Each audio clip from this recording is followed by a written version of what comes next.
እኔም ስራ ስለጨረስኩኝ አብሬሽ ቲቪ ላይ ቁጭ በይ። እኔ የምልሽ ሀኒ ከማዬ ጋር ግን መታረቃችንን ሰማሽ? እንኳን መታረቃችሁን መጣላታችሁን እራሱ አልሰማሁም። ተጣልታችሁ ነበር እንዴ? እኔና ማዬ እኮ ተስማምተን አናውቅም። ማለት እናትሽ አይደሉ? ለምንድን ነው የማትስማሙት? ሀሴት እያለች እኛን ረስታን ነበር። አልገባኝም ሰላምዬ። ለረጅም ጊዜ እናቴን አጥቻት ነበር። እናቴ መሆኗን ሁላ በጣም እጠራጠር ነበር። አሁን ደግሞ መልሼ ሳገኛት ምን አይነት ስሜት ውስጥ እንዳለው መገመታችን። አጥቻት ነበር ማለት እትዬ ትንሽ ጊዜ አይደል እንደዚህ ያልነበሩት? እያሾፍሽ ነው ወይስ የምልሽ ነገር አልገባሽም? እውነት የምትይው ምንም አልገባኝም። የእናትን እቅፍ ማጣት ህመሙ ምን ያህል እንደሆነ አይገባሽም ማለት ነው? እኔ የእናት እቅፍን የማጣት ህመም ሳይሆን የእናት እቅፍ ራሱ ምን እንደሆነ አላውቅም። ማለት እናት የለሽም? ያሳደገኝ አባቴ ብቻውን ነው። እንዴ እናትሽስ? እኔ እናት የለኝም። ማለቴ እናቴን አላውቃትም።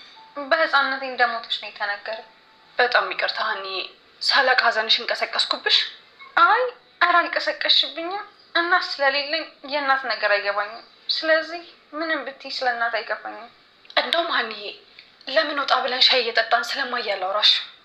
እንደዛ ይሻላል። ሰላም ስራ ጨርሰሻል አይደል? አይ መጨረስማ ጨርሻለሁ፣ ግን እትዬ ወይ ምናሴ ከመጡ እንዳይቀየሙኝ። ለሱ ምንም ችግር የለውም። ይልቁንስ ሽንት ቤት ደርሼ ልምጣ። እስከዛ አንቺም ልብስሽን አውጪልኝ። ከዛ ደርሰን እንመጣለን አይሻልም? እሺ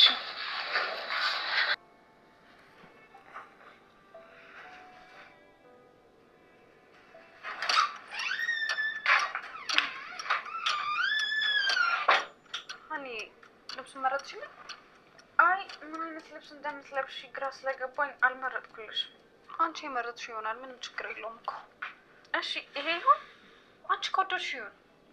መውደድ አለመውደድ ሳይሆን አንቺ ካልወደድሽው ብዬ እኮ ነው። ቆይ ሌላ ልምረጥልሽ። ይሄስ? እንደውም ምን አሰብኩ መሰለሽ? ከዚህ ብዙ ስለማንርቅ ለምን እንደዚሁ አንወጣም? ማለት ማለቴ የለበስኩ